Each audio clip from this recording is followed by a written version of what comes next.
6.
Om, Om, Om, Om, Om.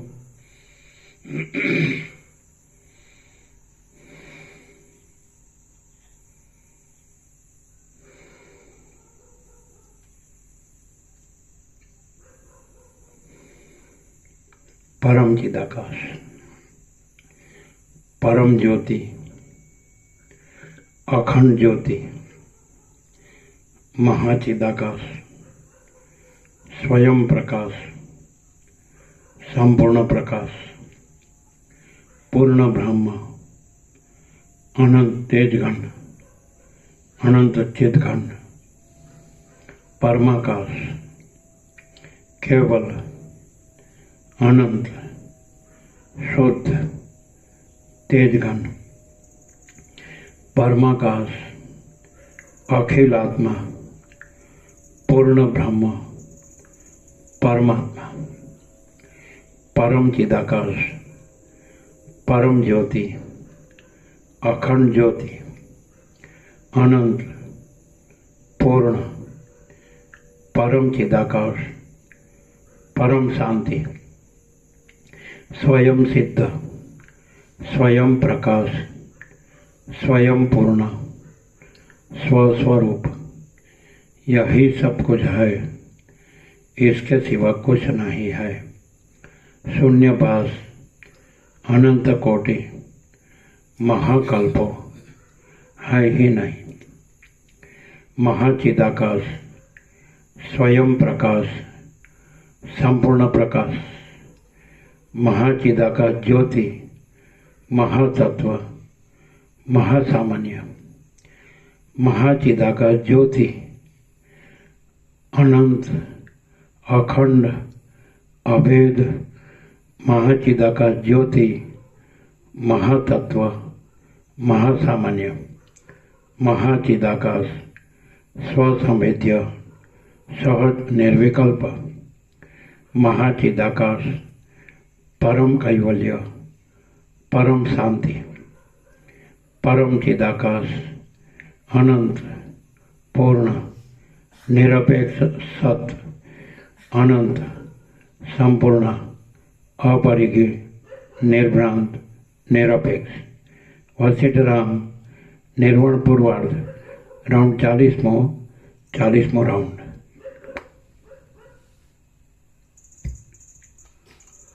આદ્ય પરબ્રહ્મ સદગુરુ દેવ કી જય.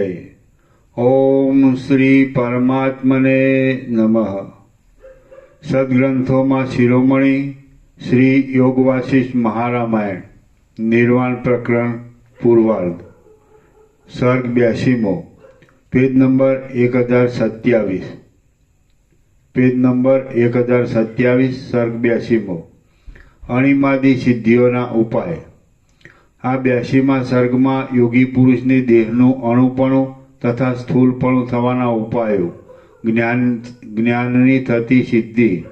જ્ઞાનથી થતી સિદ્ધિ, પરકાયમો પ્રવેશ તથા તેની ભોગ પ્રાપ્તિ એ કથા યુક્તિથી કહેવામાં આવશે.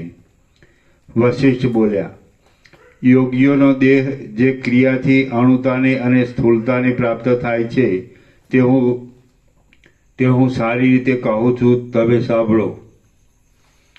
હૃદયકમળના ચક્રની ઉર્ધ્વ પાખડી ઉપર સુવર્ણના ભમરા જેવો અને વર્ષાઋતુમાં સંધ્યાકાળે ચમકતી વીજળીના જેવો કાંતિમાન અને પીળો અગ્નિકણ રહે છે. જેમ વાયુ વડે બહારનો અગ્નિ વૃદ્ધિ પામે છે, તેમ વૃદ્ધિના ઉપાયના જ્ઞાનથી એ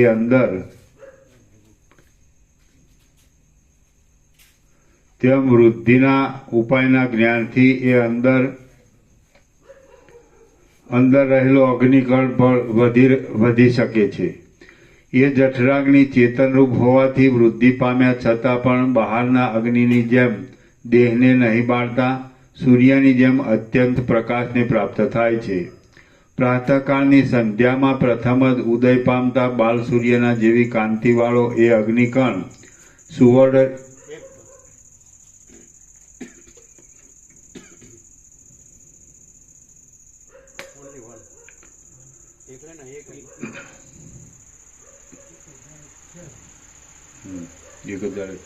ઉપરથી પ્રાતઃકાળની સંધ્યામાં પ્રથમ જ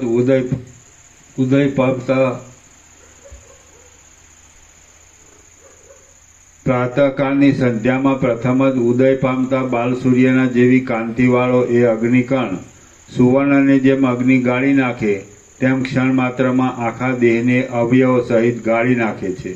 અર્થાત દેહના પાર્થિવ ભાગને તેના ઉપાદાનરૂપ જળ ભાગમાં લીન કરી દે છે. ઉપર જણાવ્યા પ્રમાણે માથાથી આરંભી પગ સુધી ગળી જાય છે. તે પછી તે અગ્નિકણ પોતાનો ઉષ્ણ સ્વભાવ હોવાથી જળભાગની શીતતાને નહીં સહન કરતા ગરમી વડે એ જળભાગનું પણ શોષણ કરી પોતે જુદો જ ચિત્તરૂપ સૂક્ષ્મ શરીરમાં રહે છે. પાર્થિવ અને જલ શરીરને પોતપોતાના ઉપાદાન કારણમાં લીન કરી અવશેષ રહેલો એ અગ્નિકણ જેમ પવનના ઝપાટાથી ઝાકળ ક્યાંય જતું રહે છે, તેમ પ્રાણમાં ક્ષોભ થવાથી પોતે પણ ક્યાંય પોતાના ઉપાદાનરૂપ પ્રાણ આદિ પવનમાં લીન થઈ જાય છે. તે વખતમાં કેવળ અગ્નિમાંથી નીકળતા ધુમાડાની જેમ સુષુમ્ના નાડીની જુદી પડેલી યોગીની કુંડલીની શક્તિ જીવ શક્તિ સંસ્કાર રૂપે રહેલા સૂક્ષ્મ દેહાકાશમાં અવશેષ રહે છે.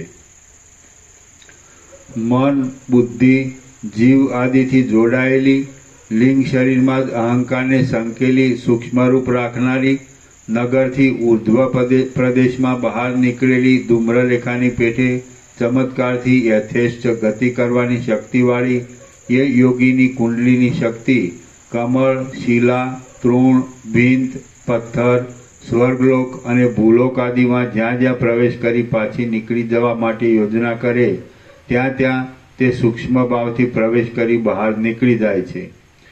હે પ્રિય રામચંદ્રજી, એ જ યોગીની કુંડલીની શક્તિ અગ્નિમાં પ્રથમ લીન કરી દીધેલા જળભાગને જ્યારે પાછો ક્રમ પ્રમાણે તેમાંથી પ્રકટ કરે છે, ત્યારે જેમ કૂવામાં નાખેલી બોખ ચામડાની ડોલ જળથી ભરાઈ જાય તેમ તે રસથી ભરાઈ જાય છે. હે રામચંદ્રજી, જેમ ચિત્રકારની બુદ્ધિમાં સ્ફુરેલી રેખા તેવા તેવા આકારે બહાર પ્રકટ થાય છે, તેમ રસથી પૂર્ણ થયેલી એ કુંડલીની શક્તિ પણ પ્રથમ ખેંચી લીધેલા પાર્થિવ ભાગને પાછો પ્રકટ કરી જેવા જેવા આકારની ભાવના કરે તેવો તેવો આકાર યોગ્ય સામર્થ્યથી થઈ જાય છે. માતાના ઉદરમાં રહેલા કલલમાં કૌંસમાં માંસપિંડમાં અતિ સૂક્ષ્મ રૂપે રહેલી બીજ શક્તિ જ જેમ હાડકાં, હાથ પગ આદિ સ્થૂળ ભાવને પ્રાપ્ત થાય છે, તેમ એ કુંડલીની જ અંદર હાડકાં આદિ ભાવને પ્રાપ્ત થાય છે. હે રામચંદ્રજી, યોગી પુરુષની જીવ શક્તિ પોતાની ઈચ્છા અનુસાર મેરુ આદિ મોટા પ્રમાણના આકારની કે તૃણ આદિ નાના પ્રમાણના આકારની જેવી દ્રઢ ભાવના કરે તેવા આકારને તે પ્રાપ્ત થાય છે. અણિમાદી સિદ્ધિઓ જે રીતે યોગથી સિદ્ધ થાય છે તે તમે સાંભળી ચૂક્યા.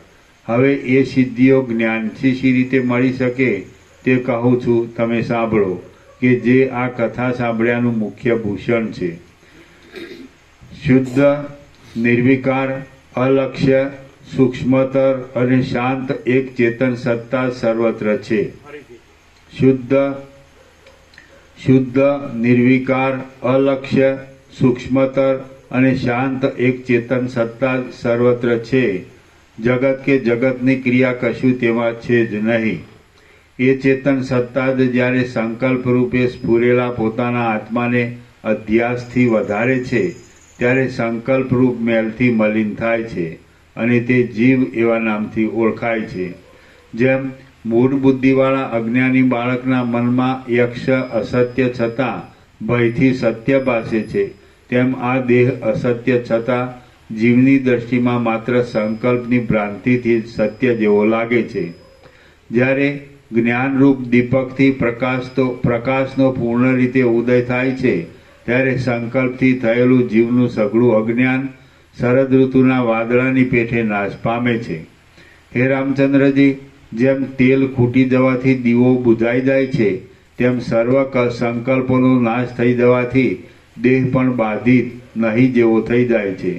જેમ નિદ્રાનો નાશ થવાથી સ્વપ્ન જોવામાં આવતું નથી, તેમ સત્ય પરમાત્માનો સાક્ષાત્કાર થવાથી દેહ પણ મિથ્યા હોવાથી જોવામાં આવતો નથી. જેમ નિદ્રાનો નાશ થવાથી સ્વપ્ન જોવામાં આવતું નથી, તેમ સત્ય પરમાત્માનો સાક્ષાત્કાર થવાથી દેહ પણ મિથ્યા હોવાથી જોવામાં આવતો નથી. જે તત્વ ન હોય તેમાં તત્વની ભ્રાંતિ થાય એટલે જીવ દેહમાં બંધાઈ રહે છે, પરંતુ એક પરમાત્માની ભાવના કરવાથી તે જીવ દેહના બંધન વગરનો થઈ સુખી અને પરમ શોભાયમાન થાય છે. હે પ્રિય રામચંદ્રજી, દેહાદિ અનાત્મ પદાર્થમાં આત્મબુદ્ધિ થવી એ હૃદયનો અંધકાર છે અને તે એવો તો દારૂણ છે કે બહારનો સૂર્યાદિ પ્રકાશ તેને ભેદી શકતો નથી. પોતાના આત્મામાં જ એક આત્મબુદ્ધિ થવાથી સર્વમાં ફેલાઈને રહેલું નિર્મળ, નિરંજન, શુદ્ધ અધિષ્ઠાન ચૈતન્ય જ હું છું એવો જ્ઞાનરૂપ સૂર્ય જ્યારે ઉદય પામે ત્યારે જ તે હૃદયનો અંધકાર અજ્ઞાન નાશ પામે છે. બીજા કેટલાક આત્મજ્ઞાની પુરુષો જેમાં જેવી ભાવના કરે તેમાં દ્રઢ ભાવનાને લીધે તેમને તેવું જ દેખવામાં આવે છે. હે રામચંદ્રજી, મૂઢ, ઝેરના કીડા વગેરે પણ દ્રઢ ભાવનાના આગ્રહને લીધે ઝેરનું અમૃતની પેટે ભક્ષણ કરે છે અને દૂધ, અન્ન આદિ અમૃતને ઝેરની દ્રઢ ભ્રાંતિથી ઝેરની પેટે માની અભક્ષ્ય ગણે છે.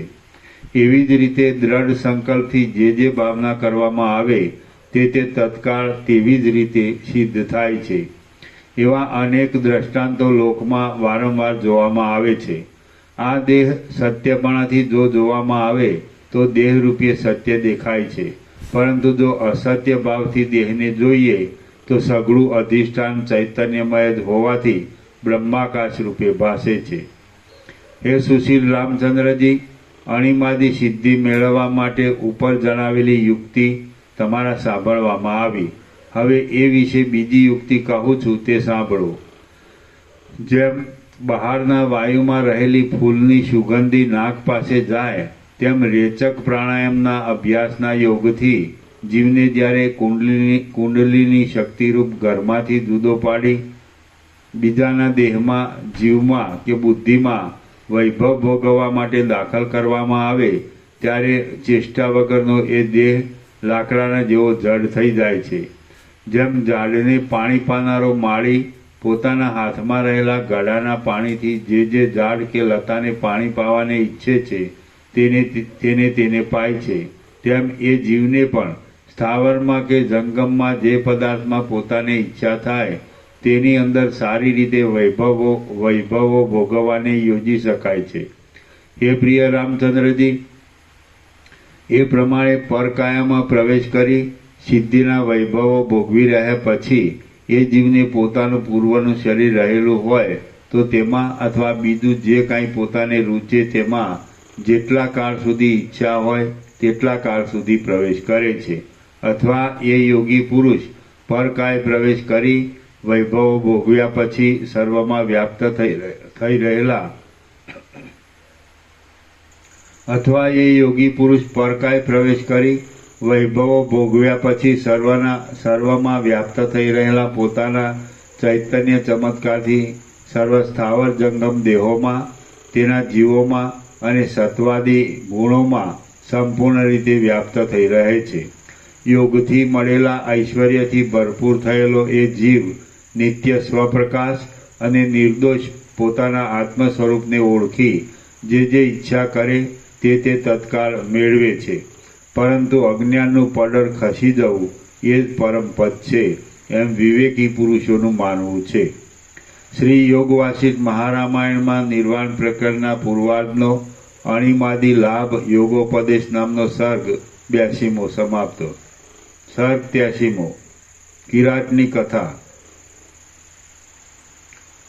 આ 83મા સર્ગમાં ચુડાલા સિદ્ધિના વૈભવો, શિખીધ્વજ રાજાનું અજ્ઞાન અને ગુરુપદેશની સફળતાના સંબંધમાં કિરાટના આખ્યાનનું વર્ણન કરવામાં આવશે. વશિષ્ઠ બોલ્યા, શિખીધ્વજ રાજાની રાણી ચુડાલાએ ઉપર જણાવ્યા પ્રમાણે પ્રાણાયામ આદિ યોગનો દ્રઢ અભ્યાસ કરી અણિમાદી સિદ્ધિઓનું ઐશ્વર્ય મેળવ્યું. મોહની નિવૃત્તિ થઈ જવાને લીધે અને તાપોનો નાશ થઈ જવાથી ગંગાના જેવી નિર્મળ અને શીતળ એ ચુડાલાએ આકાશ માર્ગ વડે ગમન કરવા માંડ્યું. સમુદ્રરૂપ ગુફામાં પ્રવેશ કરવા માંડ્યો અને ઈચ્છા પ્રમાણે પૃથ્વીમાં પણ ફરવા માંડ્યું. જે રાણી પોતાના પતિના વક્ષસ્થળમાંથી અને ચિત્તમાંથી એક ક્ષણ માત્ર પણ દૂર ગયેલ ન હતી એ જ ચુડાલા પોતાના યોગ સામર્થ્યથી લક્ષ્મીની જેમ રાજ્યોમાં અને જગતમાં ફરતી હતી. વીજળીના ઝબકારા જેવા ચળકતા ઘરેણાથી શણગારેલી એ રાણીએ મેઘમાળાની જેમ અનેક પર્વતોમાં અને પૃથ્વીમાં ફરવા માંડ્યું. જેમ સૂત્રનો તાંતણો વિંધેલા મોતીમાં સુખથી પ્રવેશ કરી શકે તેમ તૃણ, લાકડું, પાષાણ, પ્રાણી, આકાશ, વાયુ, અગ્નિ અને જળ એ સર્વમાં તે નિર્વિઘ્ને પ્રવેશ કરતી હતી. મેરુ પર્વતના ઉપરના શિખરોમાં, લોકપાલના નગરોમાં તથા દિશાઓમાં અને આકાશમાં રહેલા સર્વ સ્થાનોમાં તે વિહાર કરતી હતી. પક્ષી, ભૂત, પિશાચ, નાગ, દેવ, દાનવ, વિદ્યાધર, અપ્સરા અને સિદ્ધ એ વગેરે સાથે તે વાર્તાલાપાદી વ્યવહાર કરતી હતી. એ ચુડાલાએ પોતાના પતિને આત્મજ્ઞાનરૂપ અમૃતનો લાભ થવા માટે ઘણીવાર વખતો વખત બોધ કર્યો, પરંતુ રાજાને તેથી કશું થયું નહીં.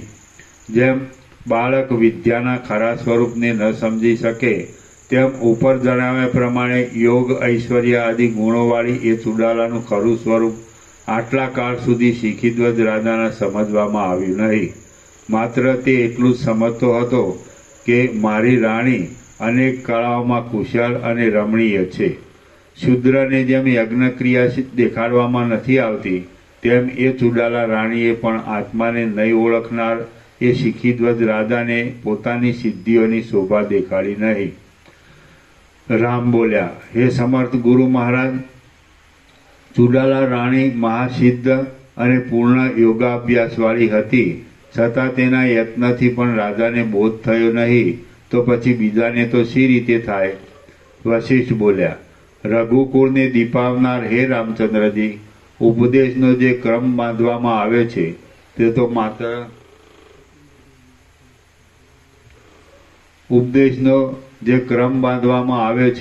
તે તો માત્ર ઇત્યાદિ શાસ્ત્રમાં કહેલી મર્યાદાને પાળવા માટે છે. બાકી શિષ્યની શુદ્ધ બુદ્ધિ જ જ્ઞાન મેળવવામાં મુખ્ય કારણરૂપ છે. કેવળ શાસ્ત્રથી જ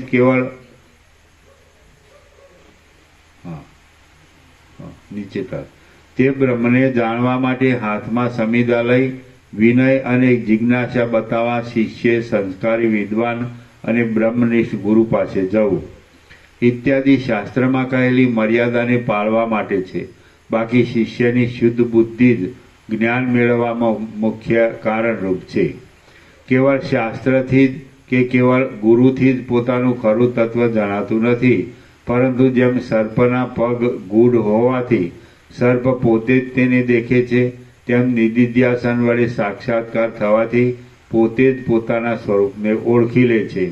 રામ બોલ્યા, હે મહારાજ, જેમ આપ કહો છો તેમ જ જો હોય તો આ જગતની મર્યાદામાં ગુરુ ઉપદેશ પણ આત્મજ્ઞાનમાં કારણરૂપે બતાવ્યા છે. તે કેમ અને કયે દ્વારે ઉપકારક છે? વશિષ્ઠ બોલ્યા, વિંધ્યાટવીના તૃણ અને લતાદીવાળા એક જંગલમાં કુટુંબી બ્રાહ્મણની જેમ ખૂબ જ ધન દોલત હોવા છતાં કોઈ એક કંજૂસ કિરાટ રહે છે. કિરાટ એટલે ગામડામાં ફેરી કરનાર વાણિયો. હે રામચંદ્રજી, એક દિવસ તે ક્યાંય જતો હતો. તેવામાં વિંધ્યાટવીના ઘાસના ઘેરાથી ઢંકાયેલા કોઈ એક પ્રદેશમાં તે કિરાટની એક કોડી પડી ગઈ. એ એક કોડી મળે તો તેમાંથી સમય થતાં વેપાર વડે 4 કોડી થાય, તેમાંથી પછી 8 પેદા થાય અને પછી ક્રમે કરીને એ એક જ કોડીમાંથી 100, 1000, 2000 કોડીઓ મળે. એવો વિચાર ચિત્તમાં આવવાથી એ કંજૂસે કોડીની માટે યત્ન વડે ઘાસ, ફોતરા આદિ સર્વ જગ્યાએ 3 દિવસ સુધી શોધ કરી. દિનપણાથી રાત દિવસ આળસ ત્યાગીને એ કિરાટ શોધમાં એવો તો તત્પર રહ્યો કે બીજા માણસોની હજારો મશ્કરીઓ ઉપર પણ તેનું લક્ષ્ય ખેંચાયું નહીં. એમ 3 દિવસ સુધી શોધ કરતા છેવટે તે જંગલના પ્રદેશમાંથી તેને પૂર્ણચંદ્રના જેવો ચળકતો એક મોટો ચિંતામણી મળ્યો. તે મળવાથી મનમાં પ્રસન્ન થઈ ઘેર આવીને તે જગતના સઘળા વૈભવોને ભોગવનારો, દરિદ્રતા આદિ દુઃખોથી રહિત અને મહાસુખી થઈ રહ્યો. એ પ્રમાણે જેમ કિરાટે રાત દિવસ મનમાં ગ્લાનિ ન લાવતા કોડીની શોધ કરી, તો આખા ભૂમંડળના જેવો મહામૂલ્યવાન ચિંતામણી તેને મળ્યો. તે જ પ્રમાણે શાસ્ત્રના ઉપદેશથી પોતાના આત્માનું સ્વરૂપ ઓળખાય છે. જેમ કોડી શોધવા જતાં કિરાટને ચિંતામણીનો લાભ થયો, તેમ ગુરુ ઉપદેશના ક્રમથી શાસ્ત્રના શ્રવણ વગેરે મારફત જે જ્ઞાન ઇન્દ્રિયથી મળે નહીં, તેની શોધ કરતા મનન નિધિધ્યાસન દ્વારા અપરોક્ષ જ્ઞાનનો લાભ થઈ જાય છે. હે નિષ્પાપ રામચંદ્રજી, શાસ્ત્ર આદિકનું શ્રવણ કર્ણ આદિ ઇન્દ્રિય રૂપે પરિણામ પામેલા મનનો વ્યાપાર છે અને બ્રહ્મ એ પોતે ઇન્દ્રિયોની વિષય નથી, જેથી ગુરુના ઉપદેશ માત્રથી આત્મતત્વની પ્રાપ્તિ થતી નથી. હે નિષ્પાપ રામચંદ્રજી, શાસ્ત્ર આદિકનું શ્રવણ કર્ણ આદિ ઇન્દ્રિય રૂપે પરિણામ પામેલા મનનો વ્યાપાર છે અને બ્રહ્મ એ પોતે ઇન્દ્રિયોની વિષય નથી, જેથી ગુરુના ઉપદેશ માત્રથી આત્મતત્વની પ્રાપ્તિ થતી નથી. જો કે ગુરુ ઉપદેશ દ્વારા તત્વ સમજાય છે, પરંતુ તેનો સાક્ષાત્કાર તો મનન નિધિધ્યાસન આદિથી અત્યંત સ્વચ્છ થયેલી શિષ્યની બુદ્ધિ વડે સાધ્ય છે. જેમ કોડીને શોધ્યા વિના કિરાટને ચિંતામણીનો લાભ થાત નહીં, તેમજ ગુરુ ઉપદેશ વિના આત્મતત્વનું જ્ઞાન પણ થાય નહીં. જેમ ચિંતામણી મળવામાં કોડી સાક્ષાત કારણરૂપ ન છતાં પણ તેની શોધ મારફત કારણરૂપ ગણી શકાય છે, તેમ ગુરુનો ઉપદેશ પણ મોક્ષરૂપ મહાપ્રયોજનવાળા આત્મતત્વને ઓળખવામાં સાક્ષાત કારણરૂપ નહીં છતાં પણ શ્રવણ મનન આદિ દ્વારા કારણરૂપ થાય છે.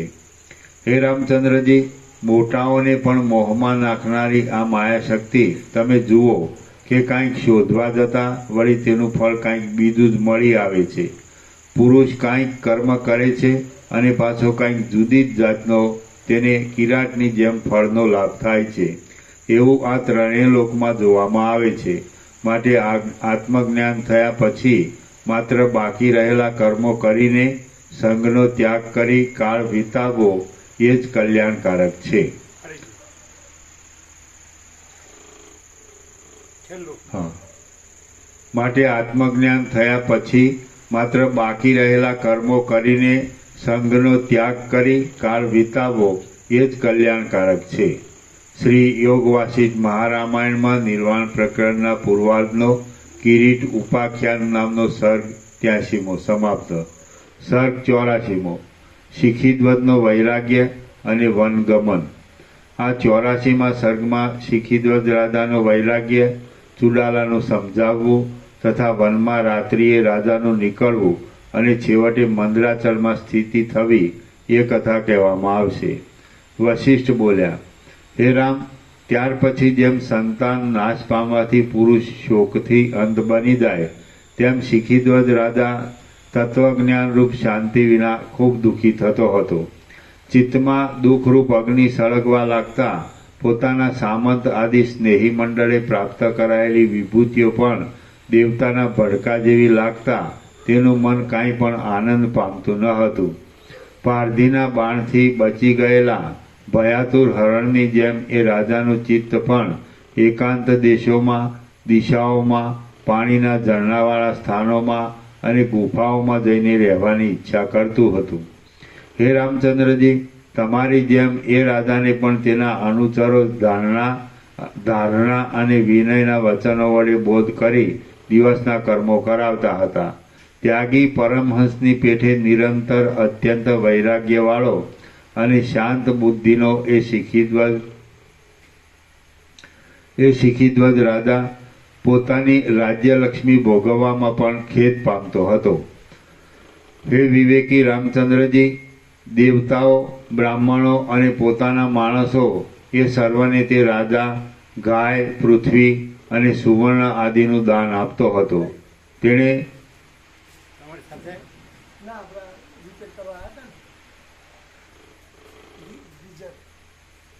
પ્રસાદ આપો.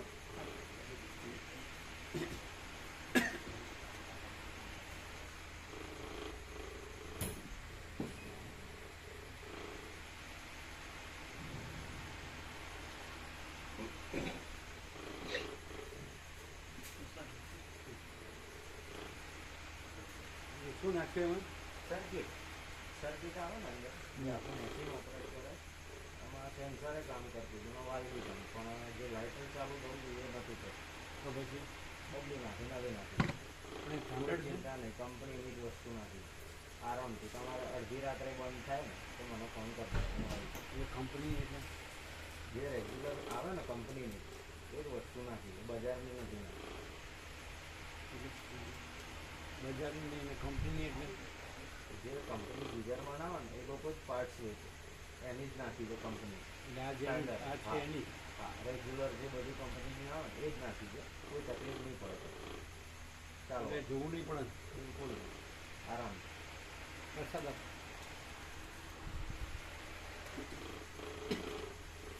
અહીંયા રખ્યા લઈ રહ્યો છે. હા, બરોબર કર્યું છે ને? ફિટ કર્યું બધું? હા, ફિટ કર્યું. ચેક કરી જોયું ચાલુ. એમ શું કર્યું? અંદર અમે ગયા હતા પછી ચાલુ કર્યું એટલે ચાલુ થઈ ગયું. બધું બંધ કરે દરવાજા? હા, બધું બંધ કર્યું. તમે અંદર ગયા હતા? હા. તો પછી બંધ કરી દીધા પાછા. અંદર સ્ટોપર મારી દીધું. એમની અંદરનો દરવાજો અંદરથી બંધ કર્યો, પેલો પાછળથી આવવાનો? હા, એ તો બંધ જ હતું. ત્યાંથી નહોતા ગયા? ના, અહીંથી જ ગયા હતા. પછી બંધ કરી દીધું ઉપર સ્ટોપર અને નીચે. અને પેલો તો અંદરથી બંધ જ હતો ને? હા, એ તો બંધ જ.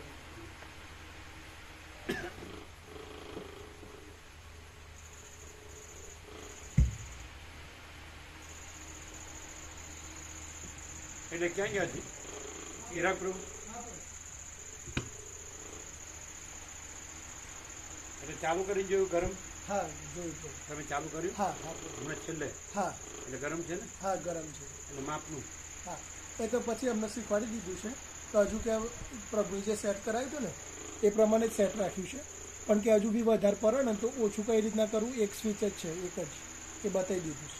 પણ અમે બતાડ્યું એ બરાબર છે? એ પ્રમાણે જ રાખ્યું છે અત્યારે. તમે પછી ચેક કર્યું ને? હા હમણાં છેલ્લે? હા એ કર્યું પ્રભુ. એટલે બરાબર છે? હા થોડું ગરમ લાગે છે, પણ પ્રભુને બતાવીને પછી ઓછું કરવું હશે તો થઈ જશે. વધારે ગરમ છે? અમે જોયું ત્યારે તો બરાબર હતું, પાછું ફેરવ્યું તમે? ના ફેવડ્યું નથી. તો પછી અમને પ્રભુને બતાવશો હજુ ફરીથી.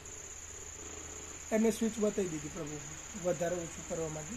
ફ્લેમ આવે ને એ વધુ ઓછું થાય એ પ્રમાણે ગરમ. તમને વધારે લાગ્યું? થોડું લાગ્યું હતું ફુવાળાને. અમને જેમ લાગ્યું બરાબર છે. એ તો સ્વિચ બતાવી બહુ દીધું. વધારે ગરમ છે? ના બહુ નહીં, માપનું જ છે? માપનું. એ તો પાછું ગંગા જે ઠંડુ હોય ને સવારે તો પાછું માપનું થઈ જાય. ચાલો.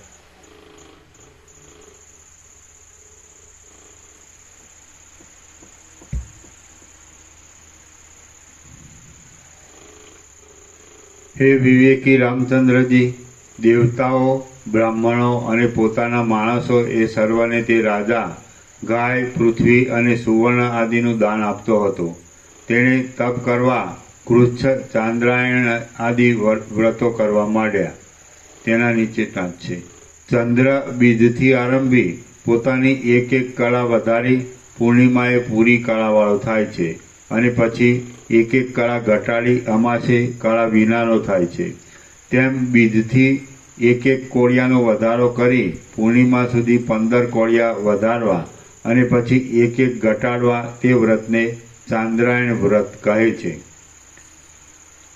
તેણે તપ કરવા કૃચ્છ, ચાંદ્રાયણ આદિ વ્રતો કરવા માંડ્યા અને વનોમાં, તીર્થોમાં તથા બીજા કેટલાક પુણ્ય સ્થાનોમાં ફરવા માંડ્યું. તો પણ જેમ દ્રવ્ય વિનાની પૃથ્વીને દ્રવ્યની આશાથી ખોદનાર પુરુષ દ્રવ્ય ન નીકળ્યાથી સંતોષ ન પામે, તેમ રાજાનું મન પણ તેથી કાંઈ સંતોષ પામે નહીં. તેનું શરીર રાત્રિ દિવસ ચિંતારૂપ અગ્નિથી શોષાવા લાગ્યું અને સંસારરૂપ એક મહાવ્યાધિના ઔષધના વિચારમાં તે લાગ્યો. ચિંતાથી પરવશ થઈ જવાને લીધે દીન બની ગયેલો એ રાજા વૈરાગ્ય વડે ખેદ પામેલી બુદ્ધિથી મોટા વૈભવોથી ભરેલા પોતાના રાજ્યને પણ ઝેર જેવું સમજી પાસે રહ્યા છતાં પણ તે પર લક્ષ્ય આપતો ન હતો. રાજાએ એક દિવસ એકાંતમાં પોતાની પાસે બેઠેલી એ ચુડાલા રાણીને મધુર વાણીથી નીચે પ્રમાણે કહ્યું. શિખીધ્વજ રાજા બોલ્યો, ઘણા ઘણા લાંબા કાળ સુધી મેં રાજ્યનો ઉપભોગ કર્યો અને વૈભવો પણ ભોગવ્યા. હવે તો મનમાં વૈરાગ્ય ઉત્પન્ન થાય છે, જેથી હું વનમાં જવાને ધારું છું. હે કોમળ અંગવાળી, વનમાં રહેનારા મુનિને સુખો કે દુઃખો, વિપત્તિઓ કે સંપત્તિઓ એ કશું આવતું નથી. વનમાં રહેનાર પુરુષને દેશના નાશની કે રણસંગ્રામમાં થતા માણસોના ક્ષયની પીડા ખમવી પડતી નથી. તેથી રાજ્યના કરતાં પણ વનવાસમાં વધારે સુખ છે એમ હું માનું છું.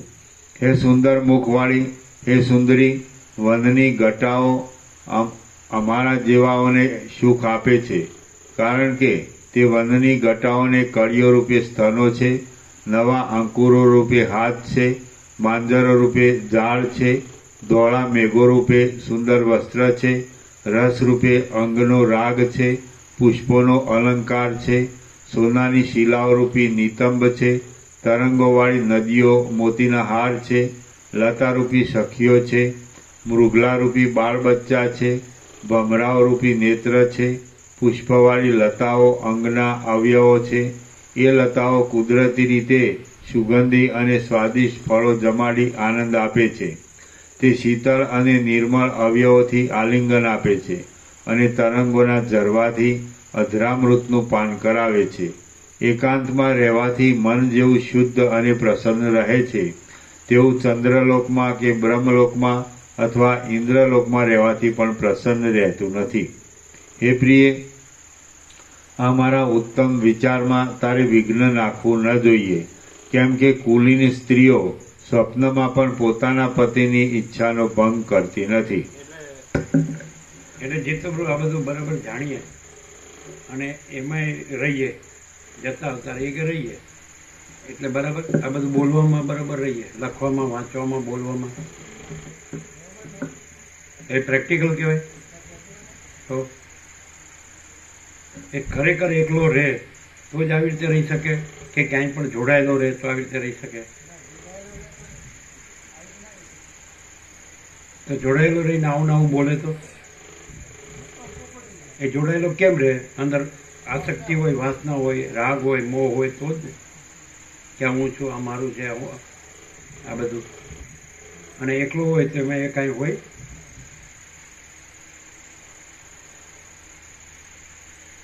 તો એમ તમે કહી શકો ને, એમ તો ઘણા એકલા રહેતા હોય છે, તો એમાં શું ડિફરન્સ? કોઈ એકલો રહ્યો હોય અને પરમ ચિદાકાશ પરમ સત્યાખંડ જ્યોતિ રહ્યો હોય અને બીજા પણ એકલા રહ્યા હોય, તો એમાં શું ડિફરન્સ? શરીરથી તો હું એકાંતમાં રહું છું, એકલો રહું છું, પણ બોજ ના હોય, એ દેહને જ હું માનતા હોય, એ કેવી રીતે ખબર પડે? એટલે શાંતિ ના હોય.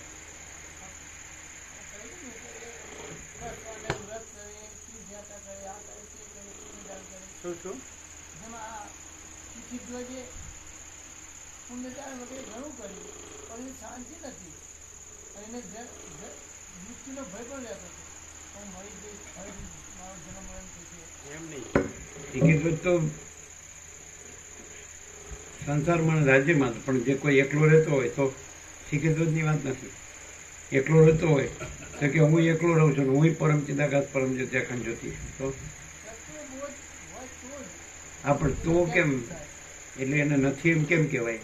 એકલો એમ એકલો રહેતો હોય હોય અને એટલો રહેતો હોય. તો એમ નહીં, પણ એ તો તમે કહો છો ને, પણ એ તો કે હું તો એકલો જ રહું છું. મુખ્ય તત્વબોધ છે. હા, જવાબ મળતો નથી. તમે શું કહો છો?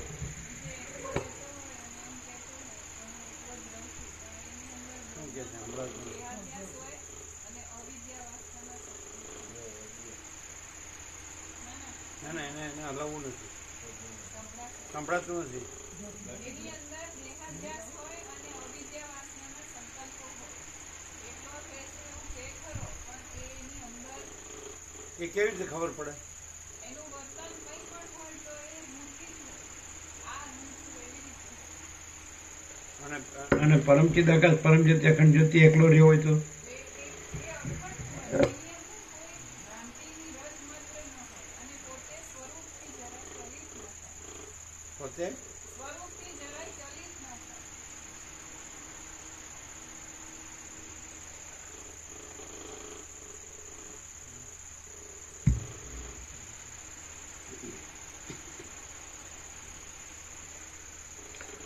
ચુડાલા બોલી, હે પ્રિય પતિ, જેમ કાળક્રમના નિયમ પ્રમાણે વસંત ઋતુમાં પુષ્પ અને શરદ ઋતુમાં ફળ શોભે છે, તેમ જે સમયમાં જે કામ કરવું યોગ્ય હોય તે સમયમાં તે કરવામાં આવે તો શોભે છે, પણ જો તેથી ઉલટું જ બને તો તે શોભતું નથી.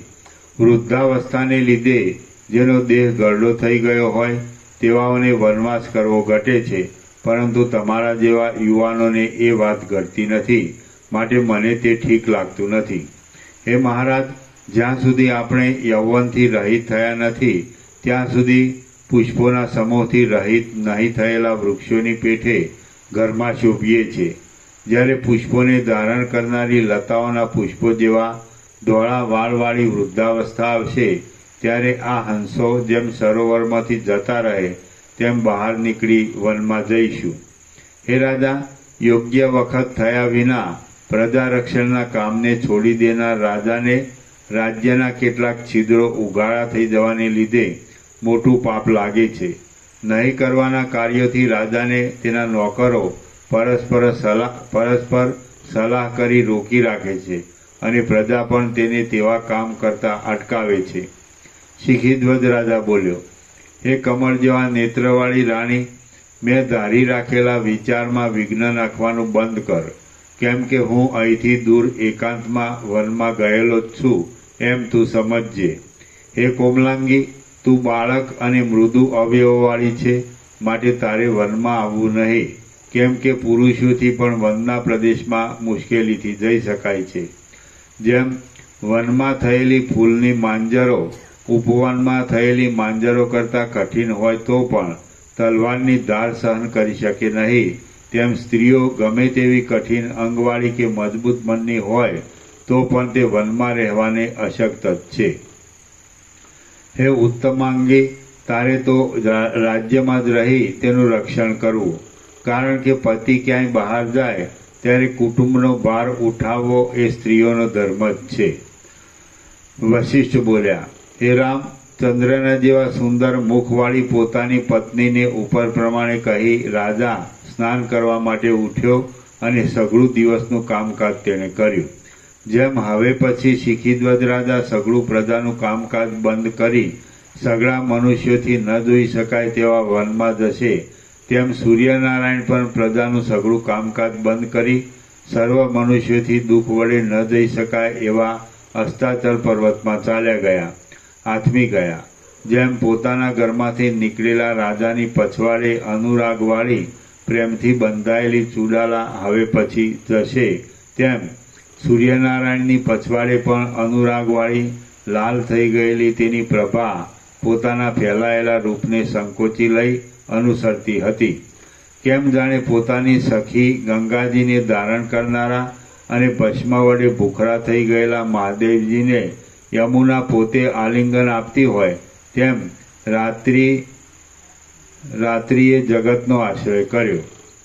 જ્યારે સંધ્યાકાળના વાદળારૂપી દંત પંક્તિ ધારણ કરનારી અને તમાલરૂપ બાળકોને ખોળામાં ધારણ કરનારી દિશાઓએ પોતાનો આછો પ્રકાશ ફેલાવ્યો. જ્યારે દિવસની શોભા અને સૂર્યનારાયણ એ બંને સ્ત્રી પુરુષે દેવતાઓના બગીચાઓથી શોભાયમાન એવા મેરુ પર્વતના ઉત્તર ભાગમાં રમણ કરવાને માટે ગમન કર્યું. જ્યાંથી સૂર્યના પ્રચંડ કિરણો પાપની માફક દૂર થયા હતા, તે મેરુ પર્વતના પૂર્વ ભાગમાં જ્યારે રાત્રિ અને ચંદ્રમારૂપી બંને સ્ત્રી પુરુષે ફરીવાર રમણની ઈચ્છાથી આગમન કર્યું, ત્યારે આકાશરૂપ દિવાલમાં વિખરાયેલા તારાગણ દેખાવા લાગ્યા. જાણે કે દિશાઓરૂપી રમણીઓએ ધાણી ફેંકી ન હોય તેવો તે શોભતો હતો. ચંદ્રરૂપી મુખથી સુશોભિત, અંધકારથી શ્યામ, પોતાના પતિને શોધવાથી થાકી ગયેલી પુષ્પરૂપ સુંદર હાસ્યવાળી અને કુમુદ પુષ્પરૂપ સ્તનવાળી રાત્રિ યૌવનને પ્રાપ્ત થઈ. હવે જેમ કે એમ કીધું, જે હમણાં છેલ્લું લખાયું એમ કે હું પરમ ચિદાકાશ પરમ જ્યોતિ અખંડ જ્યોતિ છું. મહાઆકાશ પોતામાં કેવળ મહાઆકાશ છે. સૂર્યપ્રકાશ પોતામાં કેવળ સૂર્યપ્રકાશ છે. મહાસાગર પોતામાં કેવળ મહાસાગર છે. હું પરમાકાશ પોતામાં કેવળ પરમાકાશ છું. તો પરમાકાશ જે છે પોતે, જેમ અનંત, અનંત ही अनंत है, अनंत में अनंत ही है. તો એ પરમાકાશ એ બરાબર છે. પરમાકાશ પોતામાં પોતે કેવળ પરમાકાશ છે એ, અને એ રહ્યો હોય જેમ કે વશિષ્ઠ તત્વવેત્તા જીવન મુક્ત, તો એ એક જ હોય. એ જે રહ્યું છે એ જ હોય, અને એ માણસ દેખાતો હોય. તો કેવી રીતે ખબર પડે કે એ રહ્યો છે ને એ માણસ નથી રહ્યો અથવા જગત નથી રહ્યું? હું પરમાકાશ પોતામાં કેવળ પરમાકાશ છું. તો એ જે પરમાકાશ પોતે જ છે, તો એ જ રહ્યું હોય અને માણસ દેખાતો હોય, પણ ત્યાં હું પરમાકાશ પોતામાં કેવળ પરમાકાશ છું એ જ રહ્યું હોય, અને માણસ નો રહ્યો અને જગતે નો રહ્યો, પણ માણસ દેખાતો હોય, દ્રશ્યમાં બધા જોતા હોય. તો એ કેવી રીતે ખબર પડે કે એ પરમાકાશ પોતામાં કેવળ પરમાકાશ છે?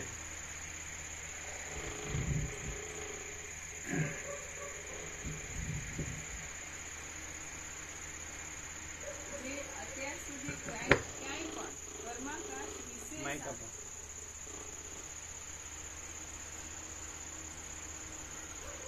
વિશે ચોપડી ખોવાડ્યા.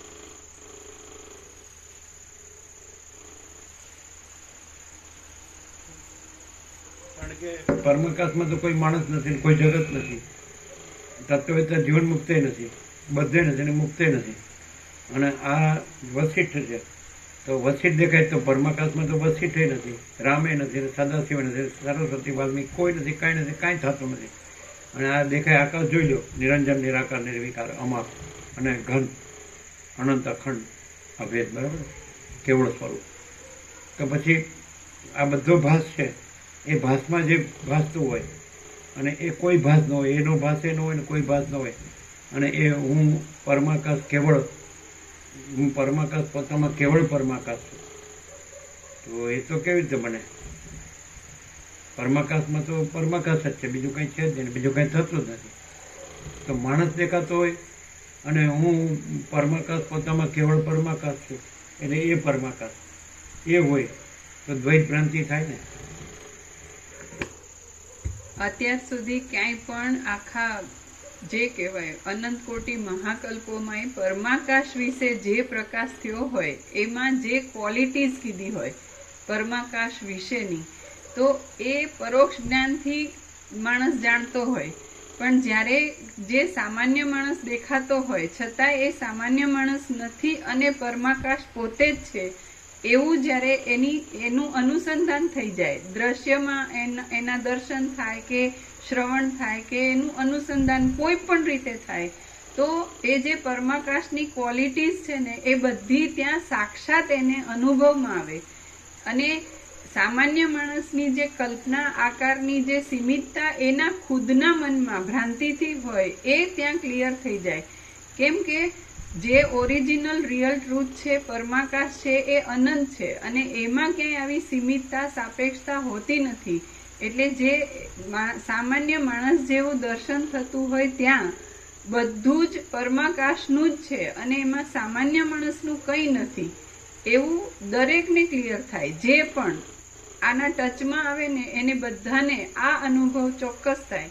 અને એની ખુદની જે ભ્રાંતિ હોય, આ હું છું કે આ જગત છે કે આભાસ આકાર કંઈ પણ સત્ય માનતા હોય, તો એ સામાન્ય માણસ દેખાતું હોય છતાંય ત્યાં પરમાકાશ છે એ પ્રકાશથી એટલી ક્લેરિટી થાય કે બીજું કંઈ આમાં સંભવતું નથી.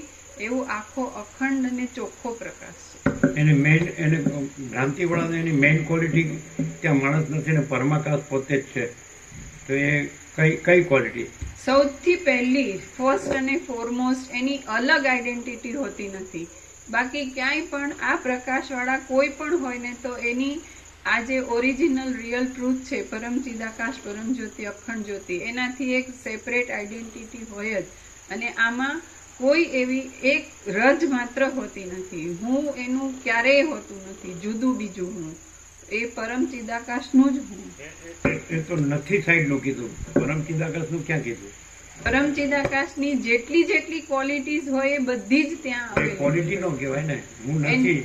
એ તો પરમાકાશ તો પરમાકાશ છે. તો એના માટે તો નથી ની વાત કરી. હા, તો છે એને માટે અનંત પ્રકાશ, અનંત આનંદ અને અનંત શાંતિ એટલા બધા પૂર્ણ હોય કે એમાં પોતામાં પોતા સિવાય બીજું ના હોય.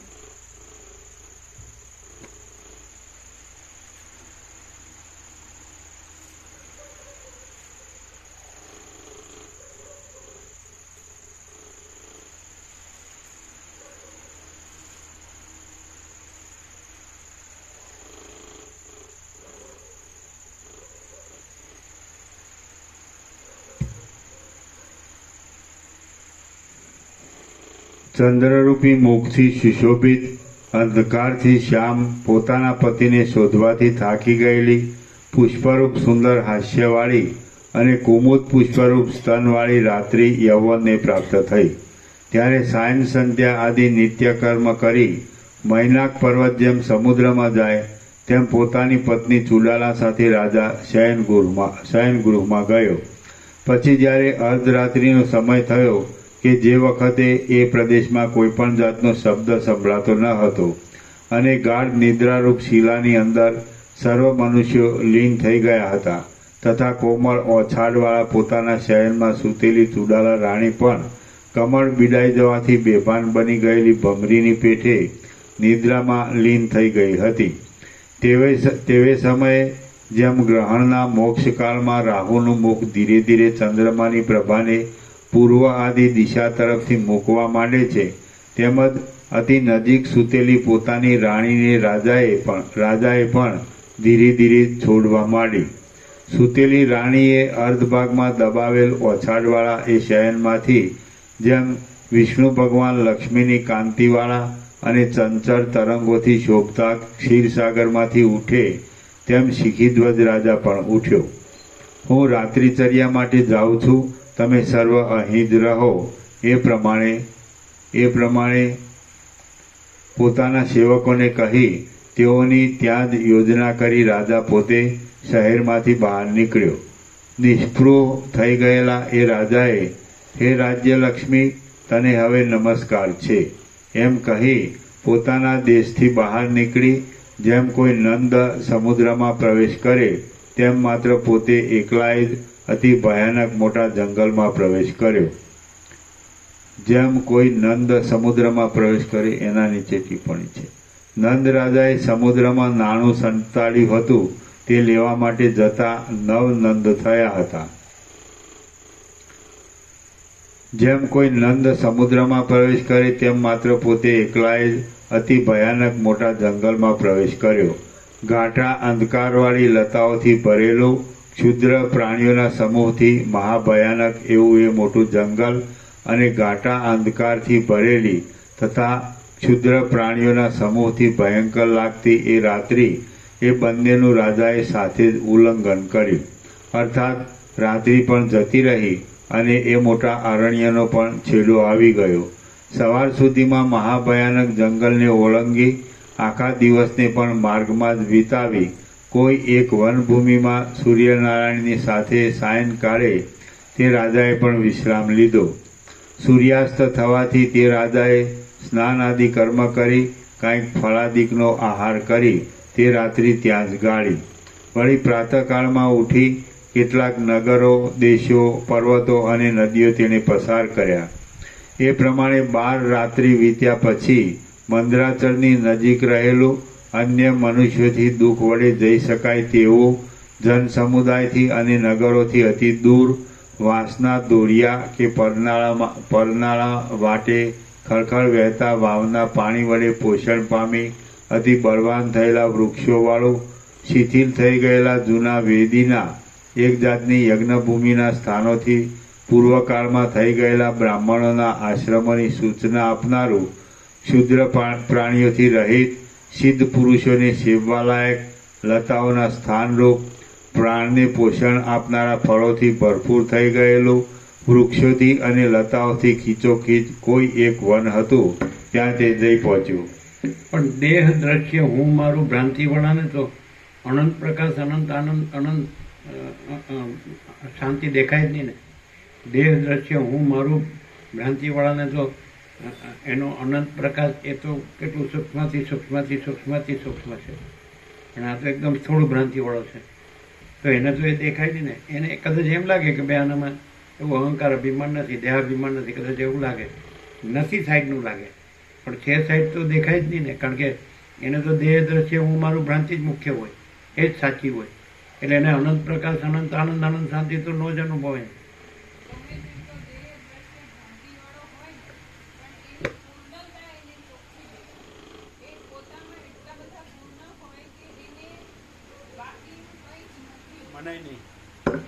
દેહ શું કહે,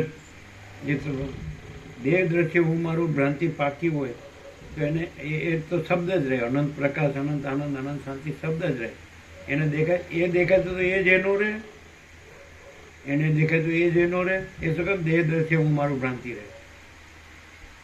એટલે મનાય નહીં એવી વાત છે. એ તો સાંભળ્યું હોય તત્વો, એટલે એના શબ્દો હોય એટલે શબ્દો બોલાય છે. બાકી અનુભવાય નહીં. અનુભવાય તો એ જ ન રહે, પોતે એ જ ન રહે. અને તો એને ચાન્સ મળે તો એનો આરોપે કરે, એના દેહાધ્યાસનો આરોપે કરે. એ તો ચાન્સ મળતો નથી. એટલે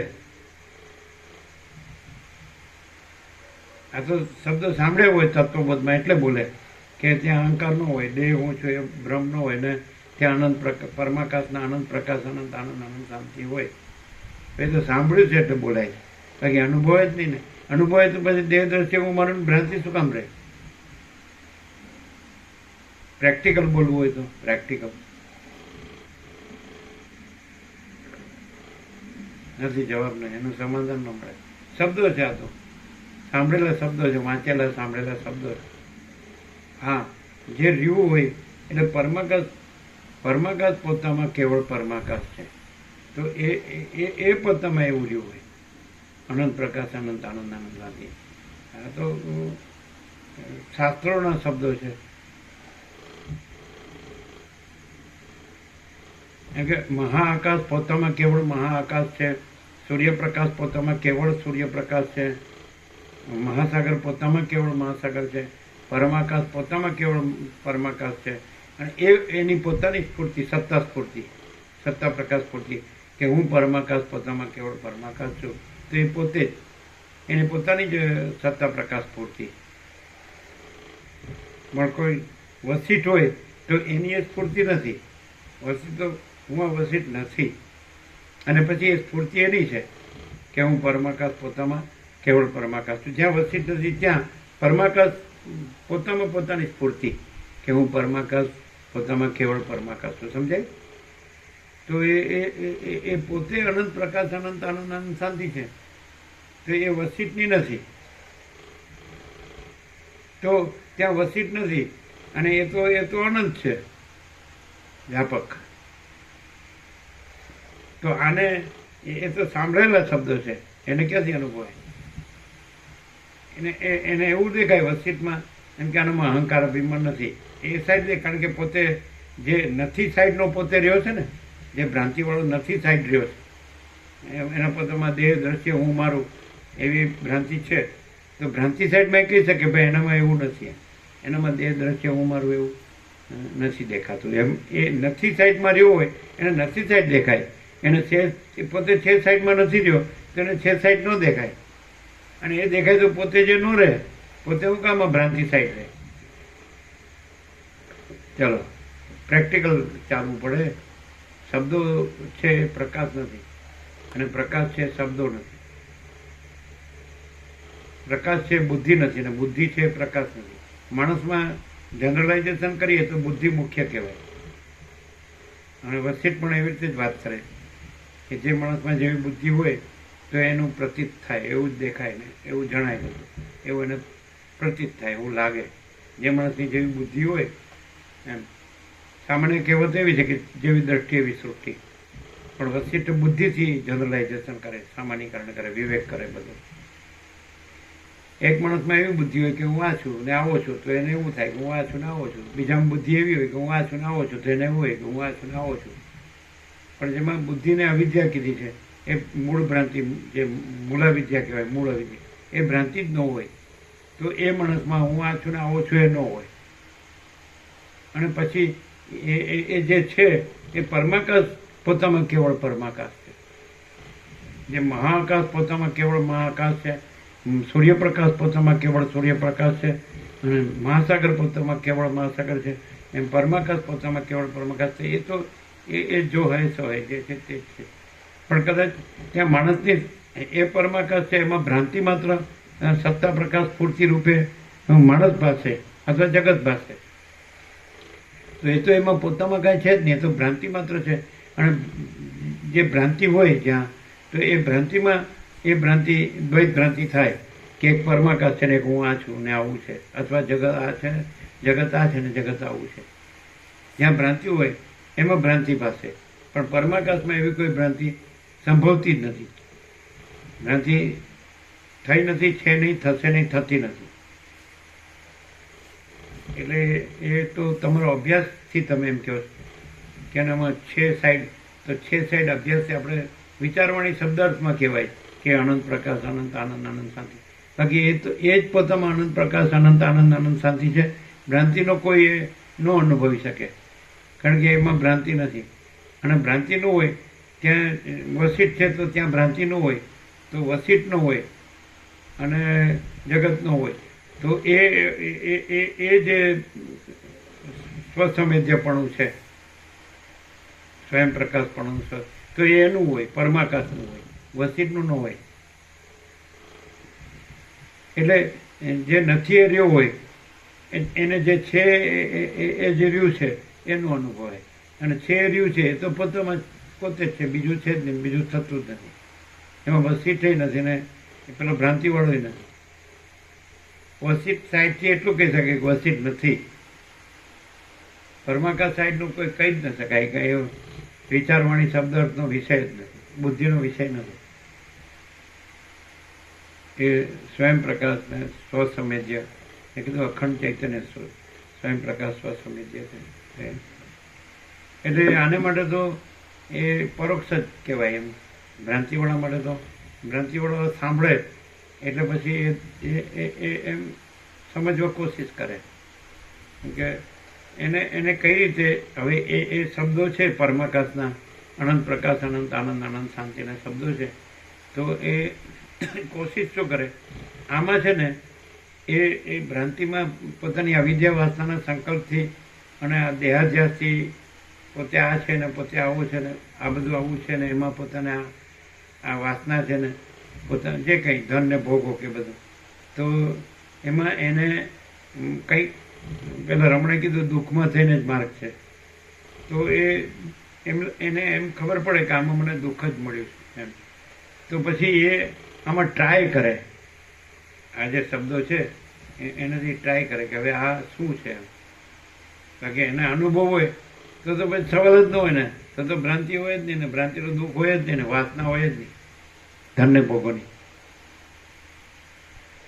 ધનને ભોગોની વાસના હોય, દેહાધ્યાસ હોય અને આ દેહ દ્રશ્ય હું મારું હોય, સ્ત્રી પુરુષપણું હોય અને ઘર ને ધન ને ભોગોને બધી ભ્રાંતિ હોય. તો એના માટે આ શબ્દો જ છે અનંત પ્રકાશ, અનંત આનંદ, અનંત શાંતિ.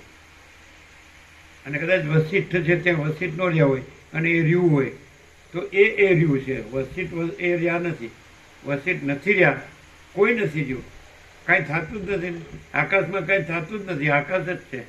એમ પરમાકાશમાં કાંઈ થતું જ નથી, પરમાકાશ જ છે. પણ એમ કે વસિષ્ઠ ન હોય અને ત્યાં પરમાકાશ જ હોય તો ન હોય સાઈડવાળાને, ભ્રાંતિવાળાને ત્યાં ભ્રાંતિ નથી એટલું થઈ શકે. પણ તે એ પરમાકાશ છે એ તો ભ્રાંતિ રહ્યો એને પરમાકાશ ન એની એ ન થાય, એનું સંવેદન ના. શું જેટલું ખ્યાલ આવે તમને? ખ્યાલ આવે છે અમે શું કહીએ? તમે વર્ષોથી યોગ વસિષ્ઠ સાંભળો એટલે આ શબ્દો પછી ધીરે ધીરે તમારી ધારણા થતી જાય. એક કન્સેપ્ટ આવે, એક ધારણા આવે, એક આઈડિયા કે આ એક પરમાકાશ છે, એ સાચું તત્વ છે, પરમ સત્ય છે, પરમ તત્વ છે, એ અનંત પ્રકાશ, એમાં અનંત પ્રકાશ, અનંત આનંદ, અનંત શાંતિ છે. એ તો તમારી ધારણા છે ભ્રાંતિવાળાની. ભ્રાંતિ અનુભૂતિ હોય તો ભ્રાંતિ ન હોય અને ભ્રાંતિ હોય તો અનુભૂતિ ન હોય. દેહ દ્રશ્ય હું મારું ભ્રાંતિ હોય, ઘર ને ધન ને ભોગો ને બધી વાસના, પછી હું આ છું ને આવો છું ને હું આવો છું, ધાર્મિક છું કે અધાર્મિક છું કે આધ્યાત્મિક છું કે આધ્યાત્મિક નથી કે પારમાર્થિક કે એ તો બધા ભ્રાંતિના શબ્દો છે. પરમાકાશમાં તો કોઈ શબ્દો છે જ નહીં.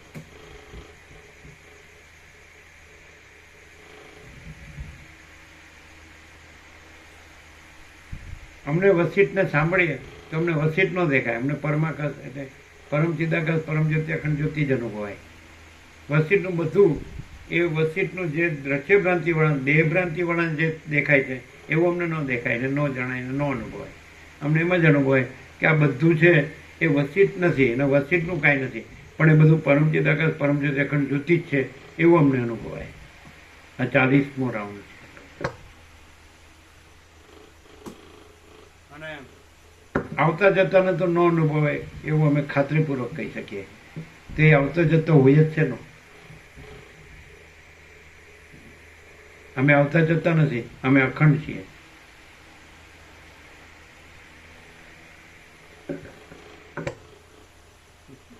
આવતો જતો હોય તો શેમાં જાય છે? પરમ ચિદાકાશમાં. હું છું, અમારું ઘર છે, અમારું ધન છે, અમારા ભોગો છે, અમારા સગા છે, આ દેવડ દેવડ, અમારો સંસાર વ્યવહાર, અમારો સુખ છે દુઃખ છે, કાંઈ તો કાંઈ નથી. હું છે જ નહીં. મા ચિદાકાશ સબકું છે, મેં કુછ નહીં. એવો નિષ્કર્ષ જેને કાઢ્યો હોય પૃથ્વીમાં કોઈ પણ તત્વવેત્તા જીવનું તે બતાવો. અનંત પ્રકાશ, અનંત આનંદ, અનંત શાંતિને એની જગ્યાએ રહેવા દો, પરમાકાશને એની જગ્યાએ રહેવા દો. પણ માચિદાકાશ સબ કુછ है, मैं कुछ नहीं વાળો વેદાંતિ બ્રહ્મદાની બતાડો, ગુરુ કથાકાર ઉપદેશક બતાડો. હું આ બ્રહ્મ છું ને પરમાત્મા છું વાળા ઘણા મળશે, પણ હું આ નથી અને માચિદાકાશ છે, જો હે એવો એક બતાડો. અને માયામાં ન હોય એવો બતાડો, માયા ભેગી ન કરતો એવું બતાડો, માયાને ન ગણતો હોય એવું બતાડો, હું તું ને તેને ન ગણતો હોય એવું બતાડો, એકબીજાનું હું ને પહોંચતા ન હોય એવું બતાડો. અને માયામાં બધું બનાવતો ન હોય, પોતાનો દેખાવ બધો મોટો ન કરતો હોય, હું મોટો ન કરતો હોય એવું બતાડો. એક બતાડો. છે કોઈ? હું ગુરુ છું, હું કથાકાર છું, હું ઉપદેશક છું, તે હું છે કે બીજું કઈ? એ પરમાકાશમાં એવું કાળું ટપકું કલંક છે? વસ્તી રામને કહે જેમ આકાશમાં કાળું ટપકું કલંક કદી સંભવે નહીં, એમ ચિદાકાશમાં અહમ રૂપી કાળું ટપકું કલંક કદી સંભવે નહીં. અહમ મળે છે એકબીજાને પોષે. અહમ ન હોય વસીટ કોઈ જ નથી પહોંચતા, કારણ કે પોતે જ નથી, પોતાનું અહમ જ નથી. અને અહમ મળે એકબીજાને પોષે અને એના ટોળા થાય. આમાં ટોળા ન થાય, કારણ કે કોઈ છે જ નહીં, કાંઈ છે જ નહીં, કાંઈ થતું જ નથી. આમાં તો સહજ એ જે પરમાકાશ છે, પરમ પ્રકાશ, પરમ આનંદ, પરમ શાંતિ, તો એ પોતે જ છે, પોતાનું પોતે. બીજું કોઈ છે જ નહીં, બીજું કાંઈ છે જ નહીં, બીજું કાંઈ થતું જ નથી. પણ આવું કોને થાય? તો રમણ એમ કે છે કે જ્યાં અહંકાર નથી હોતો ત્યાં પરમાત્મા સ્વયં પ્રકાશે છે. એ એક એનું ક્રાઇટેરિયા ગણાય, મૂળ મુખ્ય લક્ષણ એ ગણાય કે ત્યાં કેવળ સ્વયં પ્રકાશ જે પરમાત્મા છે એ જ પ્રકાશતા હોય, ત્યાં બીજું કાંઈ ન હોય. એ એક ક્રાઇટેરિયા છે. એટલે કદાચ અજ્ઞાની હોય, સંસારી હોય ને દેહાધ્યાસ વાળો હોય, દેહદર્શી હું મારો ભ્રાંતિવાળો હોય, તો એને એ સ્વયં પ્રકાશનો કંઈક અણસાર આવે એટલે સુધી કહી શકાય છે. કેમ કે અનુભવ એવું ન કહીએ તો એમ કે આમાં આમ ચોખ્ખો સ્વયં પ્રકાશ છે અને બીજી કોઈ હું કે જગત એવી કોઈ ભ્રાંતિ છે જ નહીં, એવો એને અણસાર ભ્રાંતિવાળાને કદાચ આવી શકે. એ બરાબર ધ્યાનથી ને શાંતિથી સાંભળે તેને ખ્યાલ આવે કે આમાં કેવળ સ્વયં પ્રકાશ પરમાત્મા છે, એ ભાસી રહ્યો છે, એવો અણસાર આવે. કદાચ કોઈ એમ કે આવું તો કોઈ પણ બોલી શકે, તો ન બોલી શકે. આમ એમ કે વસીત જેવું કોઈ ન બોલી શકે. એમાં એનું ભાષ આવ્યા વગર રહે જ નહીં, એની ભ્રાંતિ આવ્યા વગર રહે જ નહીં. એમ બધા એમ કે એ ગમે એટલો એને ભણ્યો હોય ને, શાસ્ત્રોને ગુરુને બધું ગમે એટલું કર્યું હોય ને, અભ્યાસ કર્યો હોય, તો એનામાં એ દેહાધ્યાસનો આવ્યા વગર રહે જ નહીં, એના અહમનો આવ્યા વગર રહે જ નહીં. વસીટમાં ક્યાંય અહમનો આવતો જ નથી. એટલે આ તો નઈ સાઈડની વાત છે, પણ છે સાઈડની વાત કરવી હોય તો ત્યાં નથી એ તો ન જ રહ્યું હોય. એ તો ખબર પડે જ કે ભાઈ આનામાં અહંકાર અભિમાન નથી, હું મારો નથી, રાગ દ્વેષ નથી, કે ભેદભાવ નથી, કે લેવા દેવા નથી, સંસાર વ્યવહાર નથી, એ તો ખબર પડે. પણ સાથે સાથે કે ત્યાં સ્વયં પ્રકાશ પરમાત્મા જ પ્રકાશે છે એવો અણસાર આવે, ભાસ થાય ને ભ્રાંતિવાળાને. કાંઈ પરમાત્મા સિવાય બીજી વાત નથી એટલો ભાસ થાય. એ પણ કોને કે ખરેખર એને પરમાત્મા જોતા હોય તો, એને માયા જોતી હોય તો એને એ ભાષે ન થાય. ડાયરેક્ટ નો એમ મીડિયા 0-0, નો કોમ્પ્રોમાઇઝ. જેને કેવળ પરમાત્મા જોતા હોય તો એને જ્યાં કેવળ પરમાત્મા સ્વયં પ્રકાશ છે, પરમાત્મા પ્રકાશ હોય તો એને અણસાર આવે ક્યાં ના પરમાત્મા છે એવું.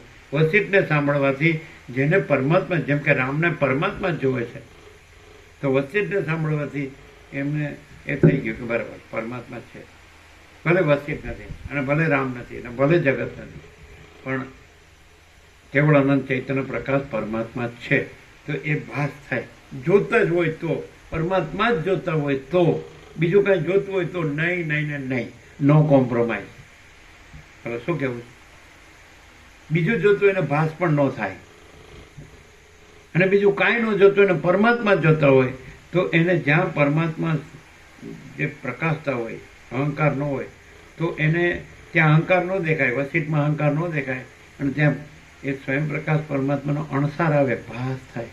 પણ જોતા હોય તો, બીજું જોતું હોય એને તો એમ થાય કે આ માણસ બોલે છે તો હું બોલી શકું. એ અહંકારથી એમ થાય. અહંકાર હોય તો એને એમ થાય કે હું અંદરથી તો હું પરમાત્મા જ છું ને, મારા ગુરુએ મને કીધું જ છે. પણ ત્યાં હું છે જ નહીં. કેવળ અનંત ચૈતન્ય પ્રકાશ પરમાત્મા છે. એમાં એ કાળું ટપકું કલંક, એ અહંકાર છે જ નહીં. આમ ખબર પડે ખરી આ જે પ્રકાશ થાય છે, ખબર પડે ખરી કેમ બધો હળંગ થાય. કોઈ પણ માણસ આ જે કંઈ દેખાય છે એની સહેજ પણ ભ્રાંતિવાળો હોય એને પરમાત્મા કદી ન અનુભવાય. અને જેનામાં આ દેખાય છે એ કોઈ પણ ભ્રાંતિ ધર્મૂળ મુદ્દલ લેસ માત્ર ન હોય તો એ તો છે જ. એ તો પ્રથમથી પરમાત્મા પ્રથમથી રહેલા છે, નવા આવતા નથી. એ અનંત ચૈતન્ય પ્રકાશ, અનંત ચૈતન્ય શાંતિ.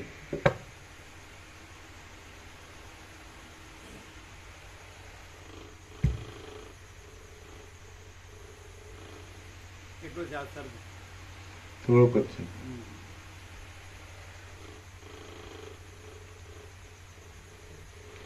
સૂર્યાસ્ત થવાથી તે રાજાએ સ્નાન આદિ કર્મ કરી કાંઈક ફળાદિકનો આહાર કરી તે રાત્રિ ત્યાં જ ગાળી. કઈ એટલું કહી શકો કે આ માણસ છે એ કન્ટિન્યુઅસ આમાં રહ્યો છે એટલે એમાં એની આસ્થા છે સંપૂર્ણ, એટલે એમાં રહ્યો છે એમ કહી શકો. એવું ને,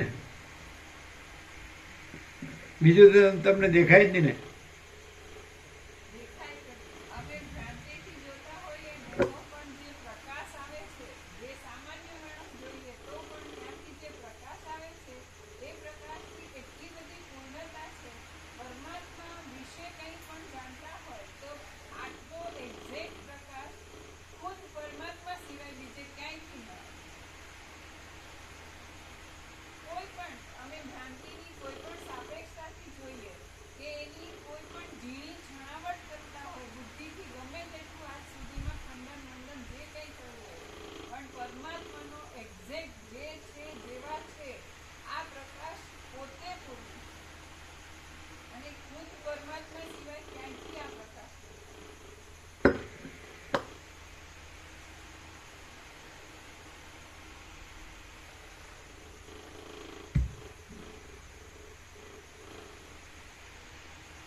વળી પ્રાતઃકાળમાં ઉઠી કેટલાક નગરો, દેશો, પર્વતો અને નદીઓ તેણે પસાર કર્યા.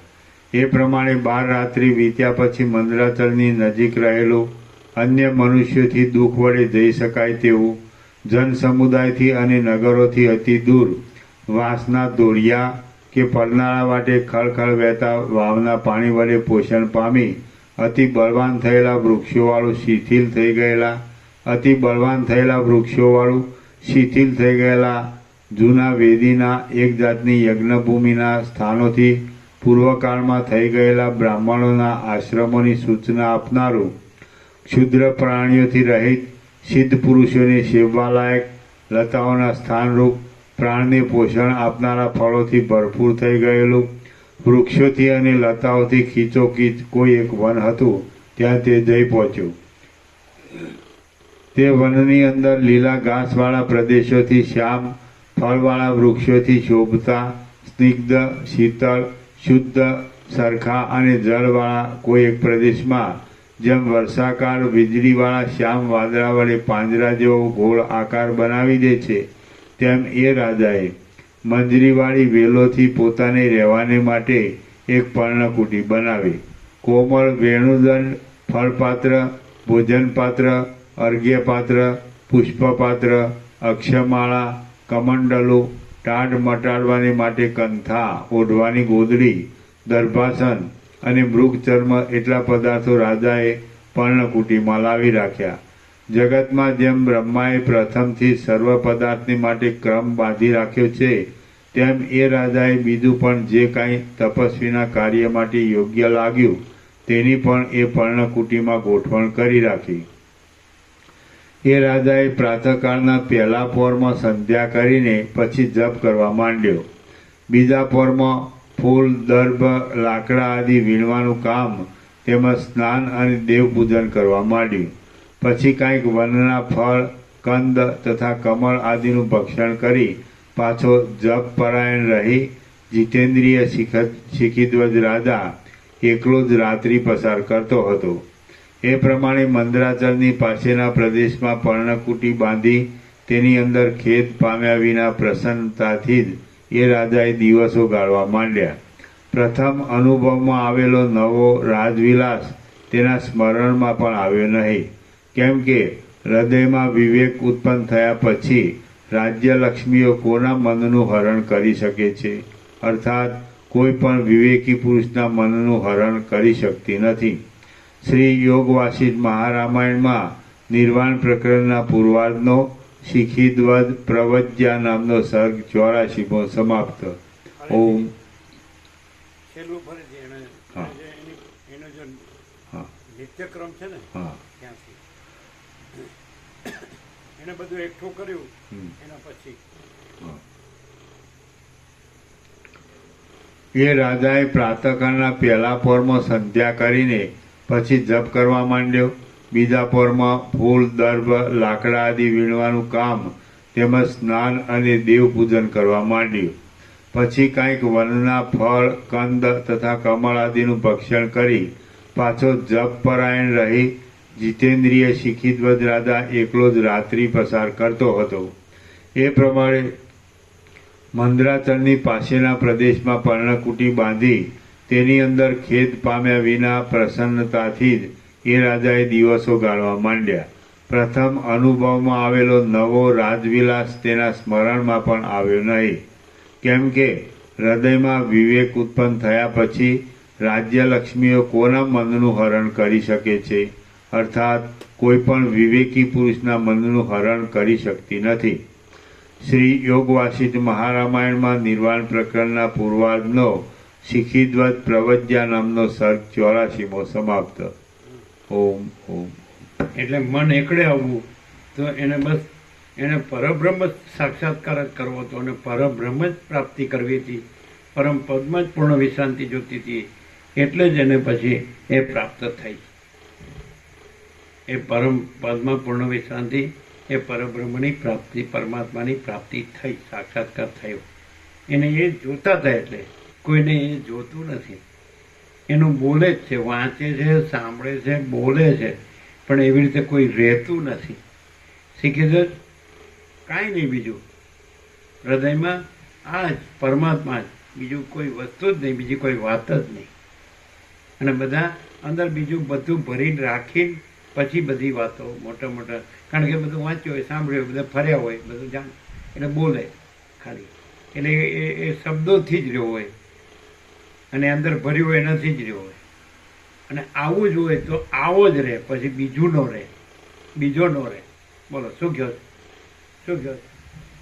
અને એ થયું હોય ને એને પરમાત્માનો સાક્ષાત્કાર થયો અને પોતે પરમ એ પદ પૂર્ણ વિશ્રાંતિ પામ્યો, પોતે પરબ્રહ્મ જ રહ્યો.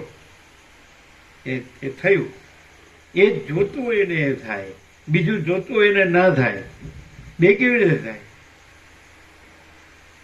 અને વાતો કરી કરીને મરી જાય, પણ એને અંદર ભર્યું હોય એ લઈને જાય અને લઈને પાછો આવે. અને જેને એ જ જોતું હોય તો એ જ રહે, પછી બીજું કામ આવે? પ્રકાશ ને અંધકાર બે સાથે રહે જ નહીં. શું કહે? ક્લિયર નથી? એમ કે એને એ બધું ન જ આવે, એમ કે બીજું નથી. એવી રીતે રહ્યો પોતે એકલો. અને કદાચ કોઈ એકલો રહેતો હોય પણ એનામાં બધું ભર્યું હોય, એમ કે આ મળ્યું ને આ ન મળ્યું ને, આવું મળે તો ઠીક સારું ને આવું ન મળે આમ થાય. બધું દેહાધ્યાસના બધા સંબંધો હોય, સંસાર વ્યવહાર, હું તો મારું સારું, બધું રાગદ્વેષ બધું હોય, પૈસા, ઘર, ભોગવો, લેવા દેવા, સંસાર વ્યવહાર બધું, સગાવાલા બધું હોય ને, દેહાધ્યાસનું બધું હોય. અને આ કોઈ નહીં, કાંઈ નહીં ને કાંઈ થતું નથી. અને એ જ છે, બસ એ જ જોવે છે ને. ક્લિયર? વસિષ્ઠને પ્રકાશથી સાંભળવા પડે, નહીં તો પછી ખાલી એમને ગગડાવે જઈએ તો બોલતા થઈ જઈએ, ખાલી બોલકા થઈ જઈએ, બોલકા. પણ એમ આ દ્રષ્ટાંતો કેવા છે? એમ ચોખ્ખા કે આ એટલે આ જ, પછી બીજું નહીં એટલે નહીં એમ. પ્રસાદ આપી દો.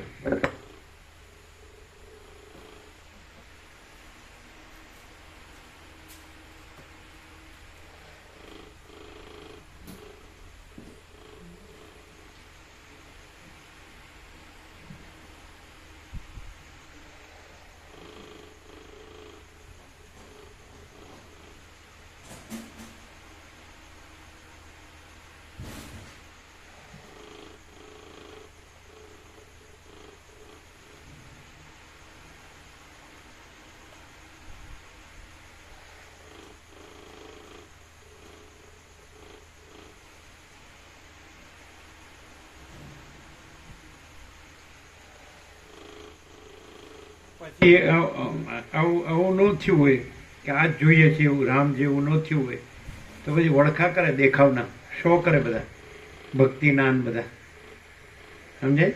આપણે કાંઈ હોય નહીં એમાં કાંઈ દમ ન હોય. કેમ કે આ હું છું એટલે પાયો જ ખોટો હોય આખો, એટલે એના ઉપરનું બધું ઇમારત ખોટી,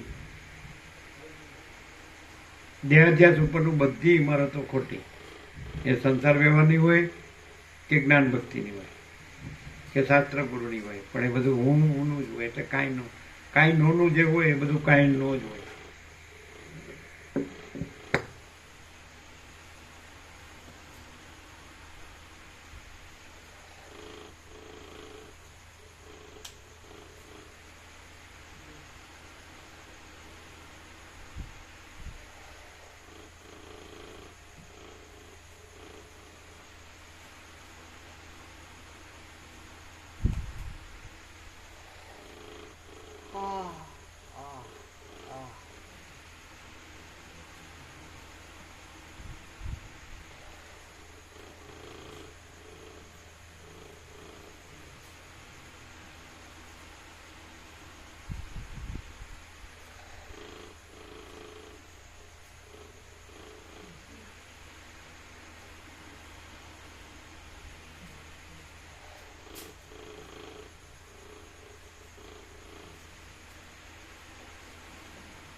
તો અત્યારે આપણે થોડું જોઈ લેજો અને આ બધું સંકેત લેજો, પછી આ લઈ લેજો.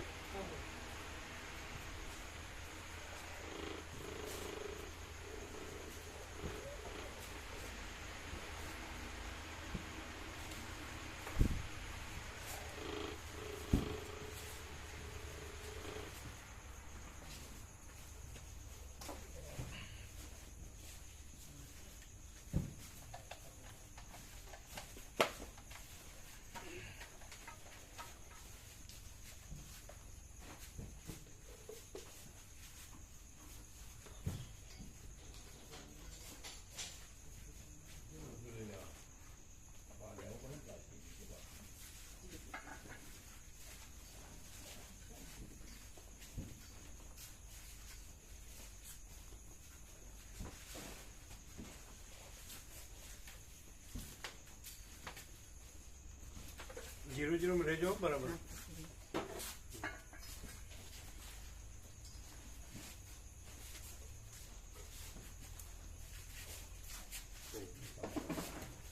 કેવું છે?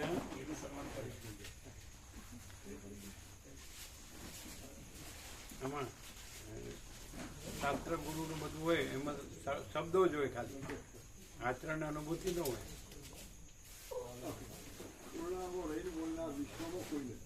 હે અહીંયા જે પ્રકાશ છે એમાં જે રહીને અહીંયા પ્રકાશ થઈ રહ્યો છે, વિશ્વમાં કોઈ જડે એમ નથી.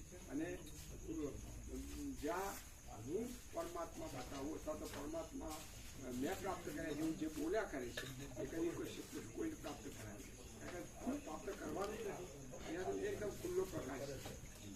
વૈશિષ્ટ નથી, રામે નથી, વૈશિષ્ટ નથી, રામ નથી. પૂર્ણતાને જે પરમ તત્વની જે વાત પરમ સિદ્ધાકાર પરમ એ તો ક્યારે ના મળે.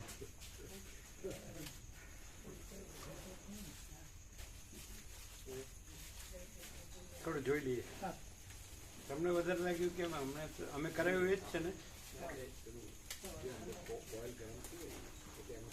એટલે ખબર છે ને હા પ્રભુ. એડજસ્ટમેન્ટ ખબર છે. પણ સવારે તો પ્રભુ થઈ જશે એટલે સવારે તમને જે ઠંડુ હોય ને એટલે એવું ન હોય કાંઈ, એ તમે જે એડજસ્ટ કર્યું ને એટલેથી જ આવે. એ ઠંડુ ગરમ એવું ન હોય, તમે જે એડજસ્ટ કર્યું ને એટલેથી જ આવે. બધું જોઈએ.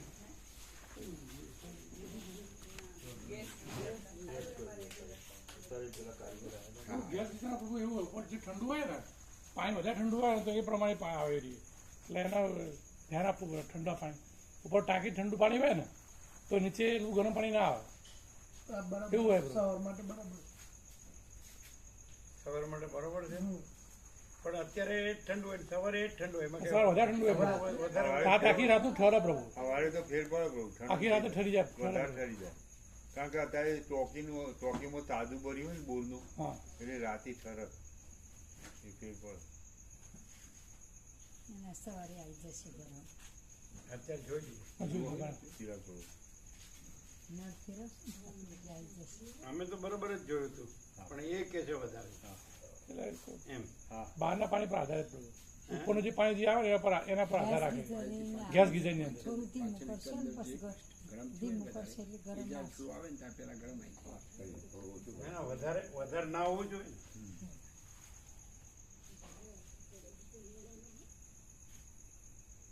ચલો જોઈ લઈએ.